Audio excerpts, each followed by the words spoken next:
108 ambulance రాక శిశువు మృతి చెందడంపై మాజీ ముఖ్యమంత్రి వైఎస్ జగన్ ఆందోళన వ్యక్తం చేశారు.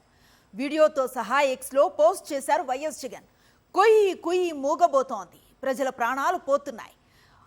108 సర్వీసులకు చంద్రబాబు ప్రభుత్వం ఉరేస్తోందన్నారు. పాడేరు సమీపంలో నిండు గర్భిణిని ఆసుపత్రికి తరలించేందుకు 108 రాకపోవడంతో ఆటోను ఆశ్రయించాల్సి వచ్చిందన్నారు. చివరకు ఆటోలోనే ప్రసవం జరగటం, వైద్యం అందక ఆటోలోనే శిశువు మరణించడంపై వైఎస్ జగన్ ఆందోళన వ్యక్తం చేశారు. వైఎస్ఆర్సీపీ హయాంలో అంబులెన్స్లు పట్టణ ప్రాంతాల్లో ఫోన్ చేసిన 15 నిమిషాల్లోగా రావాలన్న నిబంధన ఉంటే దాన్ని అధిగమిస్తూ 12 నుంచి 14 నిమిషాల్లోనే చేరుకునేవన్నారు. గ్రామాల్లో 20 నిమిషాల్లో చేరుకోవాలని నిబంధన ఉంటే 16 నుంచి 17 నిమిషాల్లోనే 108లు చేరుకునేవన్నారు.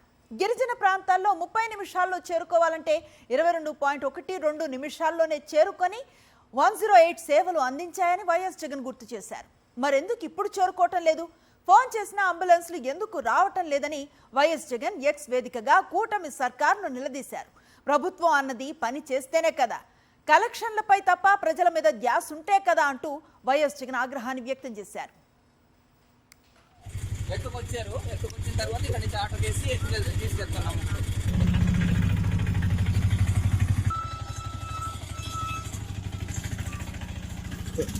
సింతపల్లి పక్కన మాడం విలేజ్ సార్ మాది. మేము ఇక్కడ గెస్ట్గా వచ్చి ఉండడం వల్ల అనేక సాయం చేద్దాం అన్న ఉద్దేశంతో ఉండేము. అందులో రాత్రి 12 గంటలకి లేపారు మాకు, ఇలాగ డెలివరీ నొప్పులు వస్తున్నాయి. డోల్ మూతతో సిల్వర్ నగర్ దాకా తీసుకువచ్చి ఇప్పుడు ఆటోలో వేసుకురావడం జరిగింది.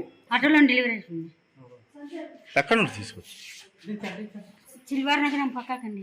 ఎన్నోసార్లు మరి ఆఫీస్ వరకే ఆఫీస్ వరకు పెట్టాం, కాగితాలు పెట్టాం, మాకు ఏ రెస్పాన్సే లేదు. అసలు 2-3 సార్లు పెట్టాము మేడం. ఆశా వర్కర్ రెస్పాన్స్ లేదు, ఎవరు లేదు. మేము 12 గంటల రాత్రి నుంచి సార్ మేము ఫోన్ చేసి ఇది చేసాము. నేనమ్మ కూడా ఫోన్ చేస్తే రాలేదు సార్. అందుకే దొంగ మీద మేము ఎత్తుకొని వచ్చాం, కర్ర కట్టి తీసుకొచ్చాను సార్. తీసుకొచ్చి సిల్వర్ నగర్కి వచ్చి ఆటో మీద ఎత్తించుకొని హాస్పిటల్ తీసుకొచ్చింది సార్. చనిపోయింది సార్.